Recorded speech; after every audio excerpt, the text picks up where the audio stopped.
Okay, so I saw you post a while ago a post about there's a couple of them about abundance mindset.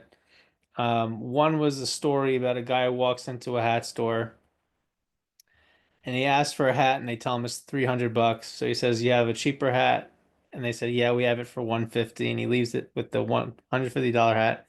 Yeah, The next guy walks in and he says, "How much is a hat?" They say 300 and he's like, "Could you do it for less?" Same hat, but could you do it for less? And they're like, sure, if you trade in your hat, you can get that. So both guys spend $150, but one has a $300 hat and the other one has the $150 hat. exactly. And it's not about the money. It's about the mentality. So um, you know, when did you discover this idea? When did it start to kind of make it, how did it start to make a difference in your life? Share Right. what, yeah. Yeah, absolutely. When it comes to abundant mindset, I think we all have that like point in life where at some point we wake up, we go through something, we're not satisfied. Sometimes it's unfortunately an illness, sometimes it's just pain and just processing or growing up or getting older. But something switches in us and we have this realization of like, okay, so what's really happening? Who's really in charge? What's really valuable? What do I really care about? And we all have those moments. Some try to push it away, some ignore it, some don't. For me, it happened when I turned 24 and I fell highly depressed. I wasn't feeling well. I don't know, I was sick with COVID, but I believe that not feeling well physically equals not feeling well mentally and vice versa. Like it's a rat race. And I was noticing my life, just working a job, working from morning till night, not having my own life, not having my own day. All I did was care about the job. It was a construction job and it was hectic and needing to yell at people, needing to take huge responsibilities, needing to drive, you know, I don't know, probably 30, 40 hours a week. And I didn't enjoy it. And I just said, why am I not feeling, why am I not enjoying my life? Why does every day feel like a drag? And then I said, you know what? Maybe this can be different. I started searching for motivation. I bumped into a lot of videos of like Tony Robbins or Bob Proctor, and at a certain point, I started noticing that it's all in our mind. Like what we decide and what we choose and what we believe in, that will create our results. And it's hard to explain to somebody that's new to all this. Like, how do you explain to them that you can just manifest and attract whatever you want? But in reality, that's what we have. We all have what we attract. And one of my greatest mentors, Bob Proctor, said that most people tippy-toe through life hoping to make it safe to death. And I think that really explains it well, why so many people are not willing to open up, why so many people are not willing to go and search or go find a better version of life for themselves and but rather just stick to what has been working, and whether it's their job or within the relationship, or if they're single to stay single, whatever it is.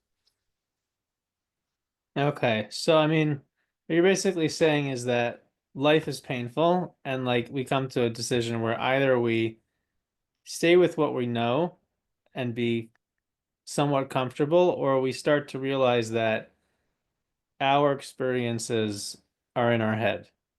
100%. Not the only thing I disagree is on that life is painful. No, life is not painful. As the expression goes, ignorance is bliss, and some agree with that. That's what my life felt like in the beginning. Like who cares? There's nothing to do. There's nothing to care about. I'm just working a job. I'm making money. I have no responsibilities. It felt great, right? Like being single is like that. It's ignorance. It's like, oh, I'm single. I can do whatever I want. I can go wherever I want. I can make all the money that I want. I can, but all of that, it's not real. It's not real. We're here and meant to be with a partner to give and to get. So it's like, but I do believe that everything is controlled by our thinking. And I do believe that many people get to the end of their life, 120 years, or usually typically 80, 90 years, and they say, what did I do? And they don't have much to list, you know? Yeah. So what, so where does it start? Like, where does a person start to change how they think? I mean, I know for myself, like, when I was in a darker place, it was like, where do I start?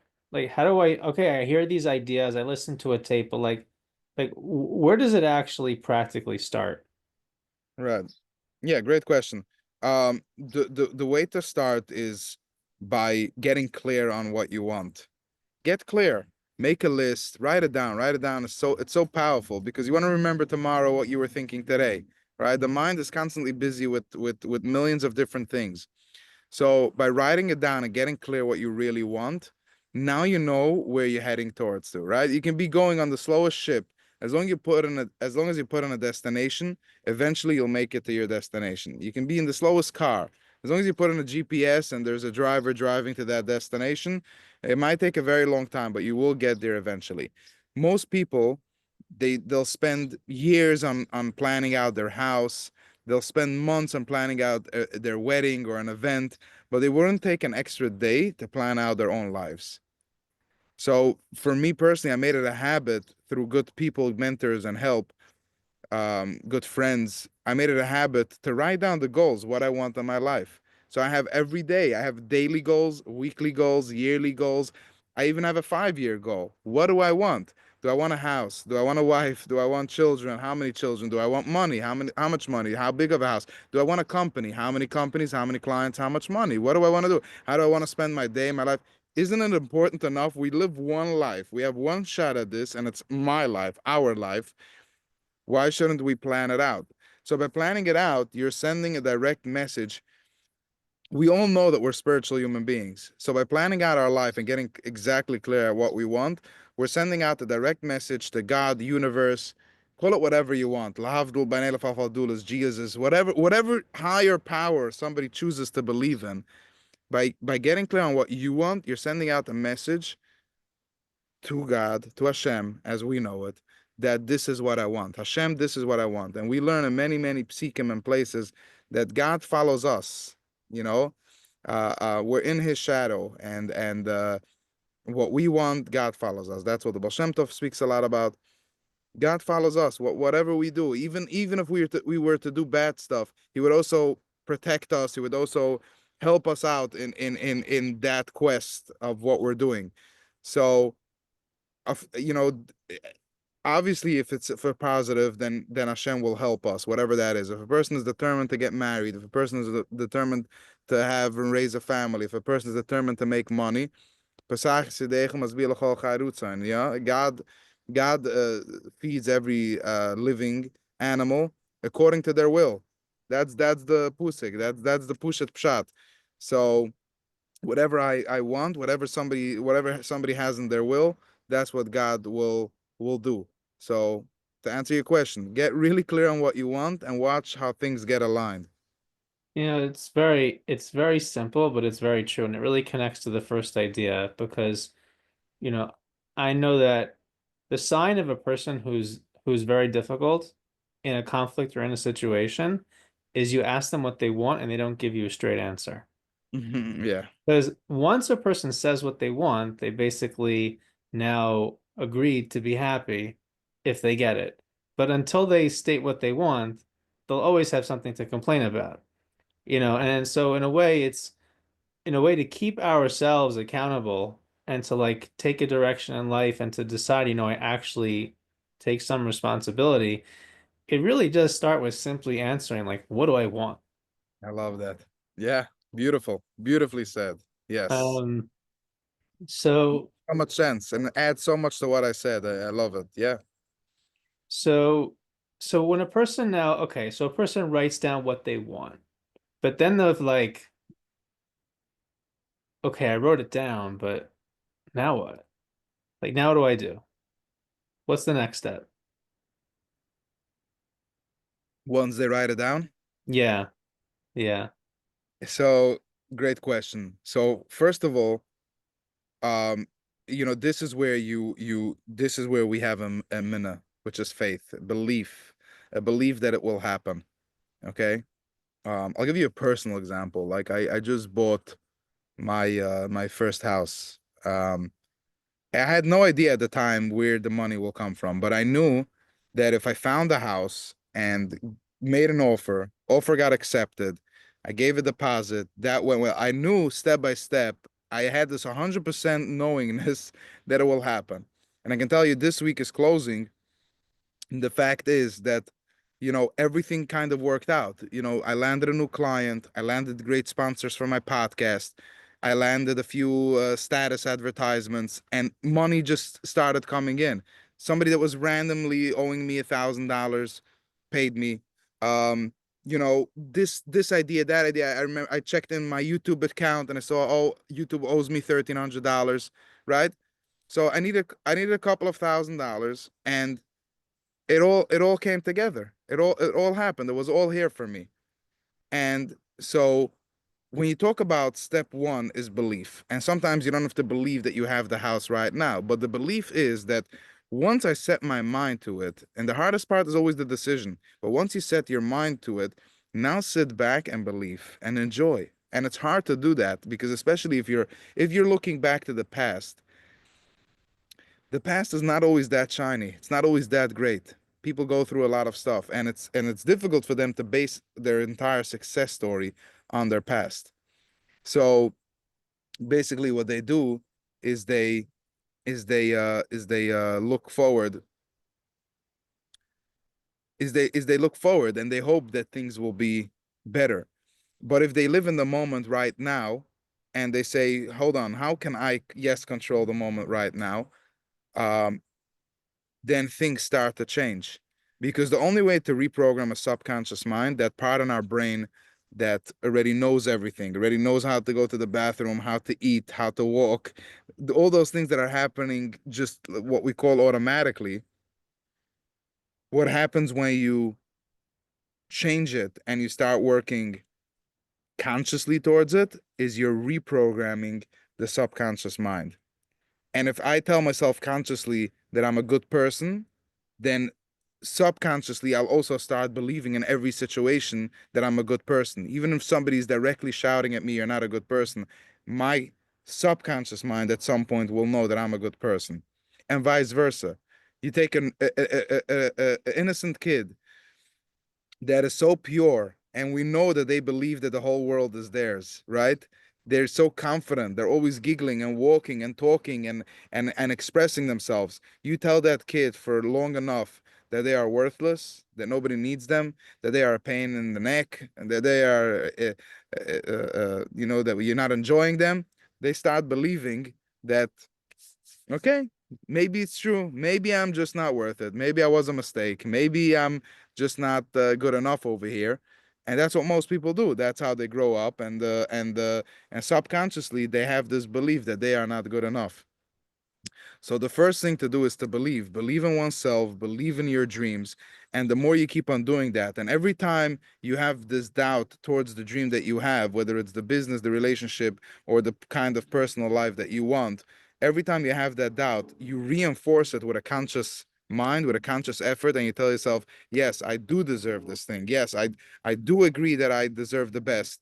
The more you do it consciously, the more it becomes subconsciously and it becomes part of your life. So I'm hearing two things in that um that I find to be like really deep. The first is that the belief, and I think this is something that I recognize like I struggled with, which is, I have sometimes more of a conservative mindset. So it's like, yes, I know what I want, and I want to get there, but to take the step, like to start buying the house before I know is the money there. Right. That something like that, was scary to me. And like it took certain people in my life to kind of nudge me forward to start like encouraging me to take those steps. And then as I started taking them, I was like, wow, things really do start falling into place once you just start moving forward. Right. So one of the things is, yeah, the belief it won't. And what I realized when that happened was is that if I'm doing anything new, it's not going to make sense until after I've done it. So if I'm waiting for it to make sense before, it Yeah. ain't happening. Yep. It's Yep. only going to make sense after. Right. And the other thing that that I'm hearing you say is that it's in many ways it is a battle, but it's a battle won if you keep on fight. Like if you keep on, that's the second thing I'm hearing is that you need to keep on, because that example that you gave of the kid who is so happy and then all of a sudden these negative messages sink in. These are messages like over and over and over and over again. It's like if you could take something so good and destroy it, then you can also take something which is not where you want it to be and make it good if you keep on pouring in good stuff. So it's like belief in two levels, belief to do something before I understand what it is I'm doing and how it's going to work out, and also the belief that if I keep on doing these things, that eventually it's going to work. Yep. Hmm. And that's so this is where pain comes into the picture, because in order for you to want to work hard enough to do something that in the beginning doesn't seem like it's going to work, you had to have gone through some sort of pain to get to that place. That's my Hmm. personal opinion. That's like why that's how God saves us. So in a sense, I feel like I learned already that in my life, I am already watching for the breaking point. I'm watching for the down. I'm watching for something that can happen before depression so that I can change. I'm watching to see if I'm not present, if I'm not spending enough time with myself, with others, so that I don't fall into such a down in order to pick myself up. Rather, I just stay up and aware of myself, excuse me, constantly, so that this kind of mistake doesn't happen. Because ultimately, yes, a certain amount of pain is what pushes an average individual to say, hold on, what happens if I do put in the work? What happens if I do work hard and consciously remember that I can have technically whatever it is that I want and get to that life? And that's why pain is so sweet. It's literally, in my opinion, God's wake up call. It's like, how do I nudge this person? You know what I'm saying? Like when you want somebody to realize, you tap them on their shoulder. This is God's tap on the shoulder. God doesn't speak to us in words. He speaks to us in experiences. And in a sense, sometimes the best way for him to make you notice something is by giving, unfortunately, pain. Of course, we don't want the pain. We want to experience only pleasure and joy. Well, if you'll remember to thank him and you'll remember to go after the kind of life that you want through experiencing joy after joy after joy, then yes, that's the kind of life that you will live. But think about it. Like if you had, your own kid or your own person that you take care of, and you see that they are struggling and they are just heading in the wrong direction constantly, at some point you would want that they experience something of a lesson, let's call it. Okay, let's not call it pain, but something that will give them a lesson. I was like, okay, it's like, you know what, you stay out there till 3 4 a.m. and then see what happens the next day when you wake up late and you don't feel good, or you're not enjoying your day because you went to sleep late, because that lesson, ultimately that pain, will teach them, oh, you know what? It's important to go to sleep early, or whatever example it is. But it's through the pain that we come to the lesson. Regarding this idea of only seeing it afterwards and not seeing it before, that's very true. And I'll quote Steve Jobs, who said, "You can't connect the dots going forward, but you can connect the dots looking backward." You know, so in the same thing as with manifesting, you can see in your life right now where you are what has been your results so far. You can't see what's going to be up in the future, but you can see your results till now. And if somebody's results is that they're sitting on their couch, they're not making enough money, they're not happy, they're not feeling well, they're not in shape, they're not successful, they're not in a relationship, then they should know clearly that they are doing something bad, something wrong, something is not right, because they have all these dreams and desires and they're not living it. So what can they do differently? and and now they can only expect that when they do the proper change, that things will be different. And usually it doesn't take more than a couple of days or weeks to actually see the kind of change that one wants to see. And and now here's the beautiful part that I want to add. The third part is that once you start building up that relationship with this kind of law of attraction and taking responsibility, it becomes a lot easier. Like you mentioned the house idea. Like of course now I can buy a house and know that I will land the 50 to 100 grand that I need for the house. Because this has been the record for the past 3 years. I've been constantly again and again and again reaching my goals, not being afraid, believing in God, talking to God, speaking out to him when I needed something, and he has delivered. So now I have a track record of over 1,000 days where it worked every single day, again and again and again and again. So no, I'm not afraid to make the biggest purchase of my life because he's been here through these last 3 years. And I say 3 years, he's been here for 27 years, but I'm saying 3 years is when I discovered him on a deeper level, when I started talking more direct to him and connecting with him because I went through specific pain areas. But the point is, and this is where I challenge many people, I tell them, try the law of attraction, try speaking to God and asking him for something little. And once you get that little thing, your belief in him, your belief in this process will be so much stronger because now you know that it worked, right? So I think that that's super powerful. And once you build up that record, it will just continue to go and go and go again, and nothing will stop you. Like my goal for this year is to make a few $1 million, and I am so not afraid of it. A, because I am kind of like close there in the physical numbers, right?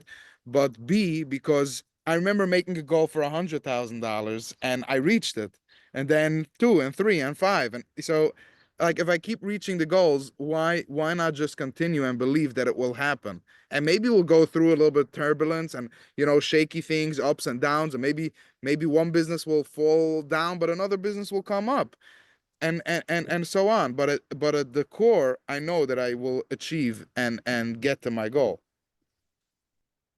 Yeah, I mean, you said a couple things here, and what I'm hearing is that, to believe and to constantly put effort into building something, the motivation for that does often start in pain. And so that is somewhat helpful. If a person like knows I am not, I mean, I mean, for me also, I mean, that's often the catalyst. That's what keeps us from falling back, is that we are not going back to that pain again. Like that's not happening. And Yeah, so that kind of keeps us going forward. And then at some point, there's a tipping point where it's no longer, there's like a total change in perspective and a change in mindset where this just becomes like the way of living. Like the more in my words, it would be like the more conservative thing to do is to take more risks and build, because that things just work that way. I'm not going to go back to how things didn't work. right. Um, Or I'm sorry to interrupt, but or your first approach is to believe that it will work out. Forget about the actions now. Your first approach will be to believe, yeah, it will work out. Like to believe positive, not from an ignorant place, but just to believe that it will be fine because you know God's protecting you. Like if you're in this situation right now, then yes, it's powered by God. I once heard that we'll get more, I think maybe we'll pivot more into like the God stuff and the beliefs around this.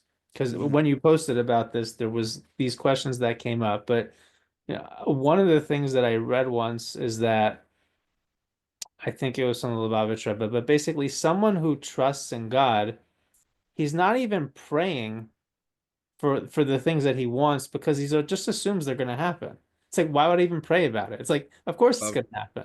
Like that's what bitachon is. I It's like love that. if you start to open a siddur and chuckle and feel like you're asking so hard, already in that there's a lack of bitachon.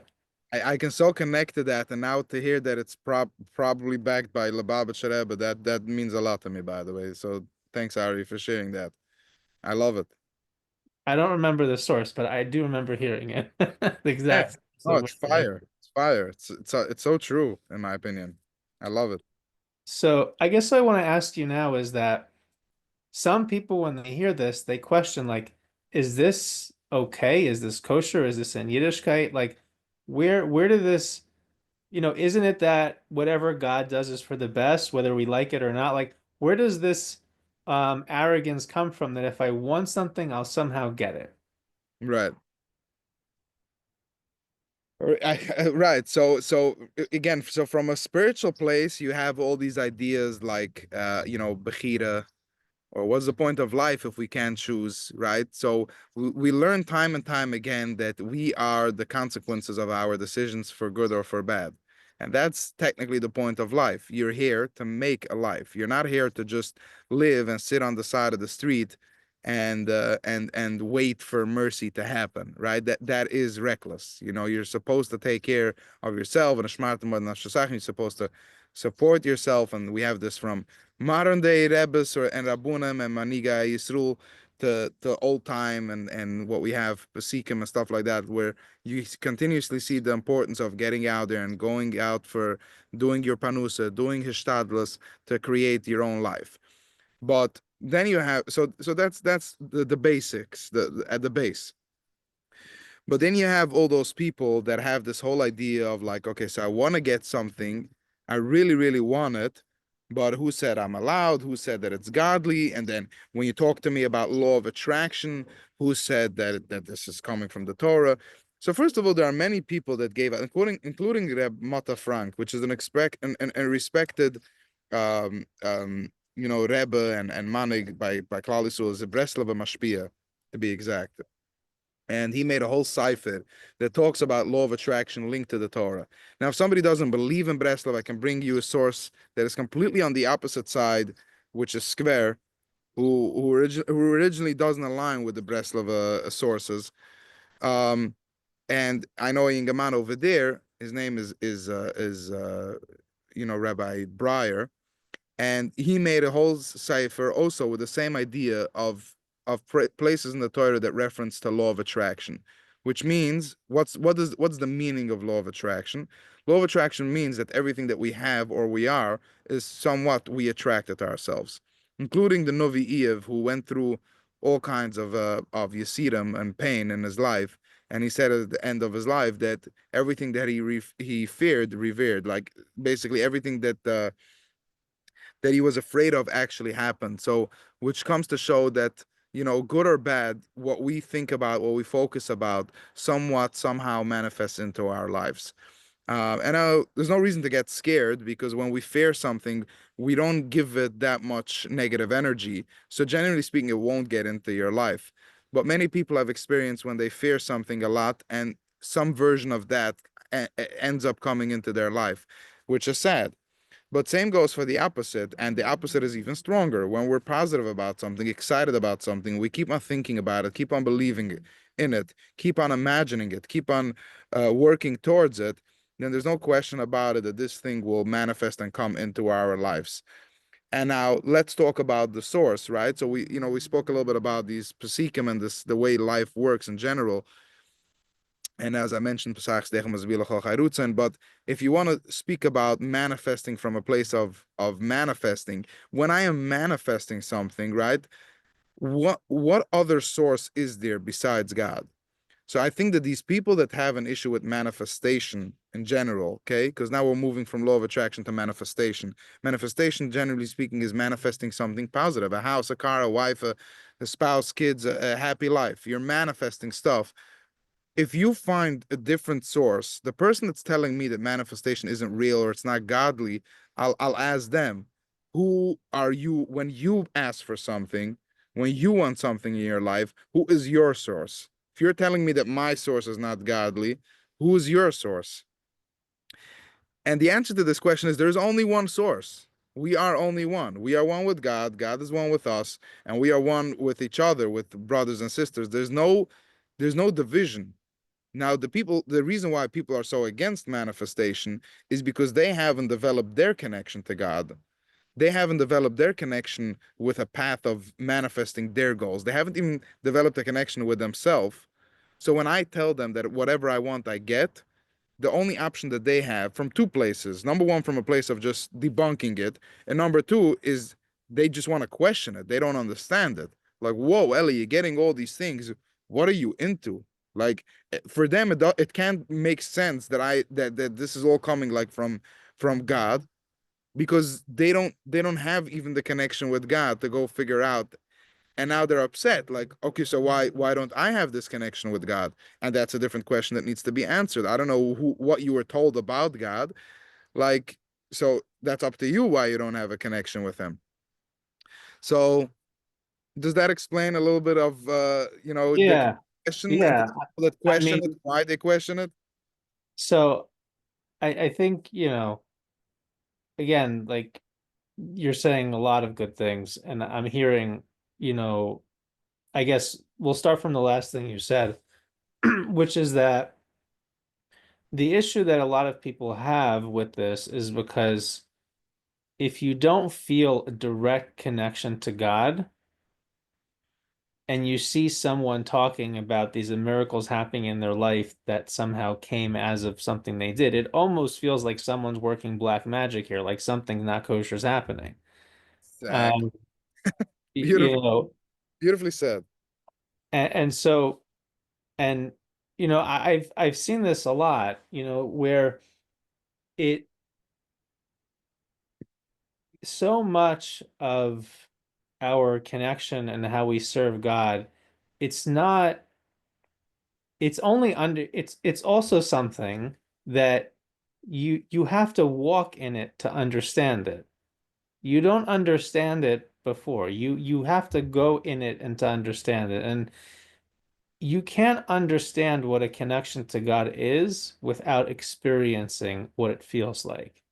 And to Yeah, someone who hasn't experienced it, you could be saying what is exactly, I mean, because my experience was is that I learned a lot, but I couldn't feel much. And so I wasn't experiencing. So I had a certain understanding of what I was learning.